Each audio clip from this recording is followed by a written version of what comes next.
My name is Laia Choy, and now I'm going to explain you my research project, which is called Nocturnal Psychology. First of all, it is going to be the introduction. After that, it is going to be the theoretical part, which is everything in black. Then the practice is in red. And finally, the conclusions and the acknowledgements. So I chose dreams as the topic of my project because I have always been interested in the field of psychology, especially everything related with dreams. And I chose English because I want to study translation at the university, so the result is a mix of my ambitions. The main objective of this project is trying to guess the meaning of my dreams. So to start with the theory, I will explain you a bit of the history of dream research. First information was found in Mesopotamia. There people had their dreams interpreted by priests because they were thought to be signs sent from God, and they thought that dreams give them information about their future. Moreover, Mesopotamian civilization was the first in charge of a dream book, which is called Dimarts, and it's based on oneiromancy, which is a form of divination that used dreams to predict the future. The Egyptians also thought that dreams were God's signs, but instead of predicting the future, they thought that they give them warnings and advices. Most of their dream interpretation was based in the afterlife, which is everything that happens when you die. And they also wrote some dream books, which were written on a papyrus, and here you can see a picture. And the ancient was the time when most philosophers appeared, and each of them have a different opinion about dreams. For example, Aristotle stated that human beings can only achieve the pure form of wisdom when they are sleeping, so dreaming. And Hippocrates is thought to be the first man that realizes that dreams may come from our thoughts and did not have a living source. In Greece, there were a lot of temples where dreams were used to cure. So in these temples, the patient cleaned himself in a ritual way by renouncing sex, alcohol, and sometimes foods. After that, he was led into a room full of snakes because it was the sign of the god. And before going sleeping, he has to take part into a prayer. The Greeks did also wrote some dream books. For example, Antiphon wrote one, and later on, Artemidorus wrote another one similar to Antiphon's. And the last period I'm going to talk about is ancient Rome. As you may know, Romans were used to borrow things that worked from other cultures, so they did the same with dreams. So following the Greek tradition, they built many temples around Rome to cure people. And moreover, the importance of dreams was a frequent topic among scholars, so they talk a lot about it. When talking about a philosophical aspect, we have perhaps the most important argument, which is Descartes' one, and he asked himself the question, how can I know that I'm not now dreaming? Even though he wasn't the first one to ask himself that question, he was the first to try to answer it, and he did it in his meditations on first philosophy. Descartes wanted to find out what we can claim as knowledge, trying to distinguish what happens in real life and what happens in dreams. He believed that dreams are a sequence of experiences that are very similar to those we live in real life. So he was unable to distinguish if the things he had in front of him were real or even if they were a dream. As I said, there are other philosophers that have treated that question. For example, Plato, who talked about it in one of his dialogues, it is called Theaetetus, and also Aristotle, who talked about that in his work called Metaphysics. To end the explanation of the history of dream research, I'm going to talk about two of the most common modern theories. One of these ones is Sigmund Freud, the father of psychoanalysis. He created a system to represent human mind, and he proposed the id, the ego, and the superego as the three fundamental structures of our mind. The id is the most primitive structure, and it works unconsciously. The superego worries about social rules and morals, so it is developed during our childhood when we are taught what is correct and what is wrong. And finally, the ego is the rational pragmatic structure, and it is the responsible of balancing the demands of the id and the superego.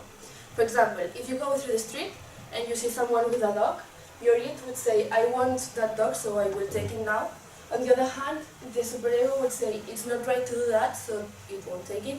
And finally, the ego would come to the conclusion that the best option would be buy your own dog.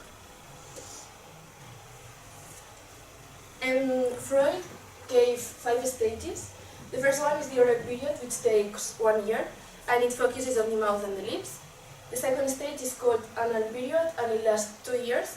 It is focused on the anus, which is related with the sphincter's control. Then there is the phallic stage that lasts 3 years, and it centers on the genital organs. Here we have the Oedipus complex, which is that the boys like their mothers in a sexual way, whether the girls like their fathers in a sexual way. After this period, there is the latency one, which lasts 5 years. And during this stage, we reduce our sexual interest, as our parents teach us what is wrong and what is forbidden. And finally, there is the genital one, which lasts 4 years. And in this stage, we separate from our parents and we start focusing on other people. When talking about dreams, one of his most important discoveries is that while we are dreaming, the sentiments that are into our unconsciousness, they move to our consciousness. And moreover, Freud made a distinction between the manifest content and the latent content. The manifest content is the real subjective experiences we live while we are dreaming, while the latent content would be the hidden meaning. For example, if you dream you are naked in public, the manifest content would be the real storyline, while the latent content would be the hidden meaning, like your fear of exposure or something like that. And he explained all that in the interpretation of dreams, where he used his own dreams to explain this theory. Another important theory is Eric Fromm. He said that each dream has sense, even though it cannot seem it, because the meaning is hidden. And he made a distinction between the conventional symbol, the accidental, and the universal. The conventional symbol is the one we use in our daily life. The accidental cannot be shared because they are personal. And finally, the universal is the one that has an intrinsic relation between it and what it represents. So after this history of dream research, I'm going to start with the more psychological part. According to physiology, which is the branch of biology that deals with the functions and activities of living organisms, sleeping helps us preserve energy. While in psychology says that sleeping is a way to consolidate knowledge, it also modifies our mood, and it's a way of creativity and discovery. In fact, there are a lot of scientists and musicians that has created while sleeping. For example, Paul McCartney wrote the song Let It Be after having dreamt of his mother.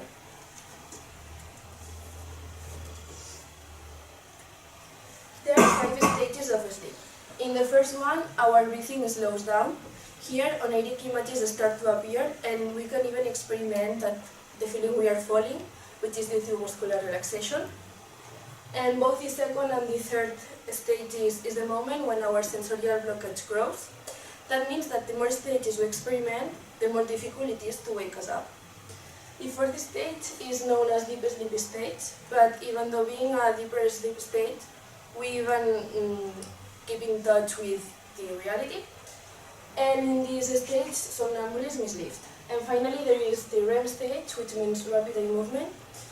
In this stage, our heart rate and breathing quicken, and there is eye movement. And what is more, sexual excitement is experienced during this stage. Here in this picture, we can see how the different stages are lived throughout the night, and we can see that the stages are lived more than once. As I have been saying, our brain never rests. That means that it's never as slept as it seems. So if your brain thinks it's necessary to wake you up, it will do it, but if not, you will continue sleeping. That explains why we sometimes wake up like 2 or 3 minutes before we are supposed to do it. The content of our dreams depends on different aspects. For example, the Poyet's effect says that each of the things that happens in our daily life can appear in our dreams. They usually are subliminal things, which means that we are not conscious of them, but our brain keeps that information and it later appears in our dreams. This could explain premonitory dreams, but it has to be said that not all of the premonitory dreams can be explained. Other aspects that can modify the content of our dreams are daytime experiences, external stimuli like sound or smell, our own feelings, and finally our gender. With that I want to say that in men's dreams, 64% of the characters are men, while in women's dreams only 45% of the characters are men. Moreover, men have more aggressive and sexual dreams than women. When talking about the analysis of and meaning of dreams, we have Artemidorus Dalbianus, which was the first who confirmed that dreams were not a product of gods, but a product of our minds. And nowadays, there's a hypothesis which is commonly accepted by the scientific community, which is the theory of continuity. It explains that our dreams are the continuation of our daily life. And Calvin Hall was the first dream researcher to argue that some contents of dreams don't reflect our hidden wishes, but they reflect our daily concerns and ideas. And according to Ángeles Martín, who is a graduate in Gestalt therapy, he says that when someone dreams about an acquaintance or someone who has died or has disappeared of our lives, we have to apply the empty chair method. It consists of placing one chair in front of the other, and the dreamer has to sit in a chair imagining that he has the person in front of him. And he has to explain what he would explain to that person, and after that he has to change places. So now he's going to imagine that he's the person who has died or has disappeared.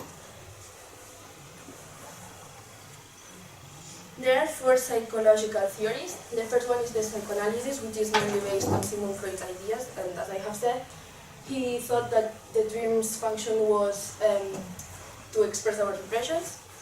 There's also Gestalt, which says that each part of these things we refuse to belong to our personality, they appear in dreams. So dreams are a way to discover pieces of our personality. And finally, there are the neurocognitive and cognitive theories, which are really similar, and they don't give a symbolism as Gestalt, but they treat the brain as if it was a machine and try to discover what functions have. For example, consolidating learnings. There are different methods to treat dreams. One of these is the interpretation technique. It consists of writing our dream down. We have to write it in first person and in present, as if we were dreaming at that moment. After that, we have to choose characters. It can be people, animals, or places. Then we have to talk to them, to ask questions to them and talk to them. And after that, we have to observe the relationships between the answers and the questions we have done. There's also the incubation method, which consists of writing a request or a question. After that, we have to repeat that request for 5 or 10 minutes before going to bed. And next morning, we have to try to remember the dream, which may contain the answer. It's important not to confuse incubated dreams with lucid dreams. Incubated dreams consist of spread a question and then have the answer the next morning, but it's not necessary to be aware that we are dreaming, as it is in lucid dreams. And finally, when talking about nightmares, Pilar Martinez, who is a university professor in Malaga, she says that we must identify the nightmare, and then we have to rewrite it, but with a different ending.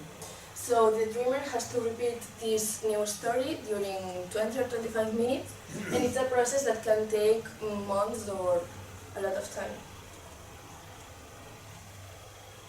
And to end with the theoretical part, there are different kinds of dreams. These are the most common.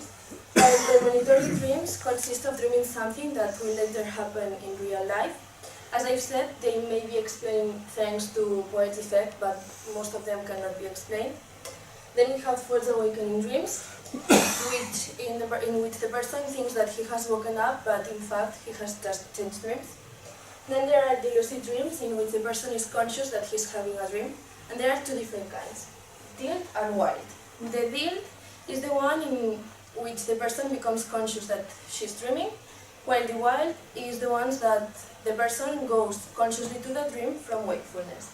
And finally, there are shared dreams, which are given when two people dream the same.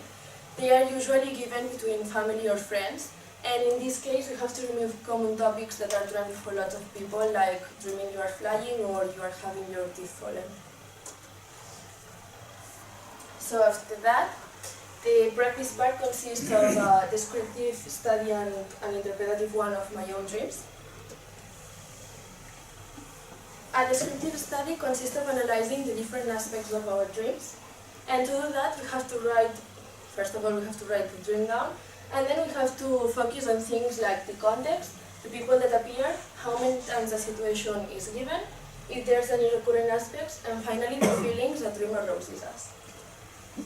So to do the descriptive study of my dreams, I did it in a table like this one, where I analyzed the context, the topic, and people and animals, and I did the same with 20 different dreams. In my dreams, two of the most recurrent topics were love stories and the death of someone, especially someone in my family, and in two other dreams I had my head hit. When talking about the context, I think it's important to highlight the recurrence of placing my dreams in houses, not always in my house, but different kind of houses. And there are two dreams that are placed in the summer camp where I work, and two more that are placed in Barcelona. When dealing with people, the ones who most appear are my family, especially my parents and my brother, and also some friends and classmates, although they are not the same person. I mean, I don't dream with a specific person. And finally, cats, which are the only animals that appear in my dreams. And when talking about the feelings, I have to say that I don't remember all the feelings I had, but the ones I can remember are bad sentiments. So after having done the descriptive study, I could done the interpretative one. An interpretative study of dream consists of trying to guess the meaning of our dreams. To do that, we don't have to focus on those kinds of dreaming dictionaries, because each symbol that appears in a dream are totally personal. So there's not a specific meaning for each symbol. Obviously a therapist can help, but the only person who can do that is ourselves. And to the interpretative study, I summarized all the information in a table like this one. When talking about the topic of love stories, I dreamt about it during the July. So it may be because I had been reading a book about a love story between a therapist and her patient. So as I usually read before going to bed, in this case I would apply the theory of continuity. And the other topic is the death, especially the death of someone in my family, as I have said.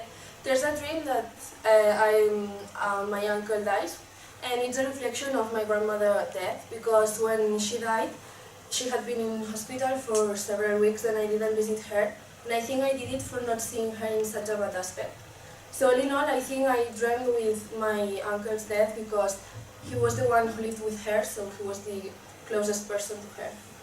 When talking about the context, I think I place my dreams in houses because maybe it's the place where I feel more safe. Like there I feel protected from the external risks and dangers. And I dreamt about the summer camp a few days after I had been working there for 2 weeks. So maybe this can be because of the numerous hours I spent with the other activity leaders. And when talking about Barcelona, in this case I would apply Sigmund Freud's belief, being a party sexual issue, because as I've said at the beginning, I want to study translation and I want to do it in Barcelona, so Barcelona is my desire this year. And when talking about people and animals, as I've said, the ones who must appear are my family. I think I dream with them because they are important people for me and I don't spend as much time as I would like with them. When talking about the classmates and friends, I don't know why I dream with one or another. Maybe it's because I've seen a picture in social media, so as I usually check social media before going to bed, I would apply the theory of continuity. And finally there are the cats, the only animals that appear in my dreams. And there's a dream where I lost my cat, although I don't have a cat, but I lost my cat and I cannot find it, so it expressed the desire of having a pet, especially a dog, but also my fear of not knowing how to take care of him.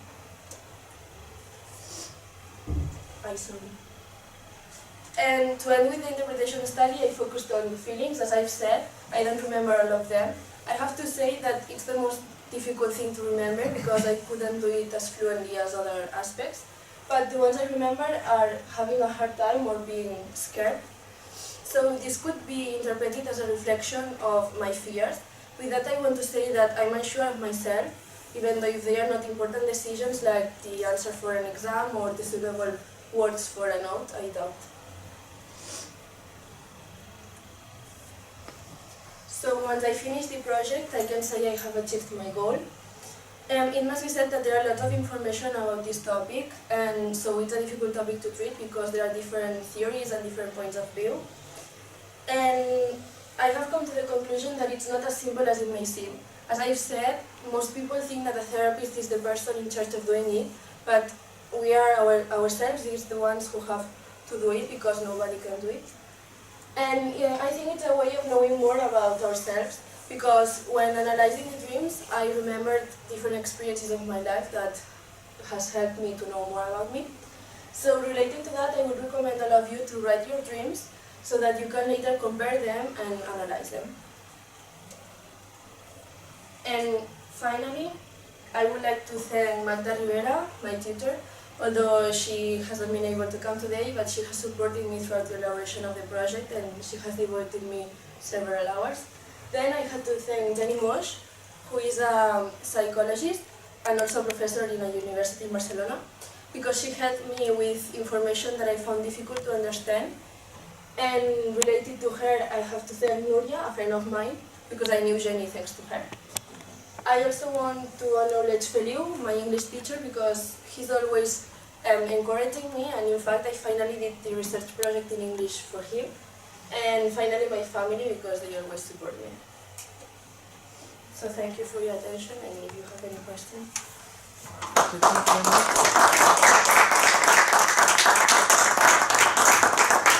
Yes, Mr. Park. How long has it taken you to work on this topic, and when did you start? Lots of hours. Yes, since summer until December that we have to... Mm-hmm.